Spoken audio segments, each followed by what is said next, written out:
Voglio vedere mamma e papà. Finalmente estubata, quando ha ripreso conoscenza, ha chiesto subito di poter incontrare i suoi genitori e scambiare con loro qualche parola. Marta Novello, la 26enne trasportata lunedì sera in gravissime condizioni all'ospedale di Treviso dopo essere stata accoltellata in via Marignana a Mogliano mentre faceva jogging.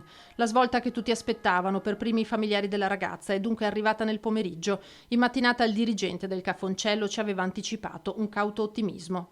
La ragazza è giovane, i parametri sia emodinamici che respiratori sono stabili, per cui insomma siamo cautamente fiduciosi. Nel giro di poche ore le condizioni di Marta hanno permesso di estubarla. La 26enne ha ripreso a respirare spontaneamente, la sedazione è stata via via ridotta fino al risveglio. Ripresa a conoscenza ha chiesto ai medici di poter parlare con la mamma e il papà. Le è stato consentito un breve colloquio che non è difficile immaginare, colmo di commozione. La giovane è stata raggiunta da una ventina di fendenti, inferti con un coltello da cucina che il suo aggressore, appena quindicenne, aveva con sé. Per questo è stata sottoposta, dal momento del ricovero, a 2 interventi. Lei ha avuto delle ferite al torace, quindi ha avuto un pneumotorace, quindi qui è stato affrontato questo problema. Poi ha avuto anche una importante ferita all'addome, quindi anche qui è stata eseguita una laparotomia esplorativa per verificare eventuali lesioni.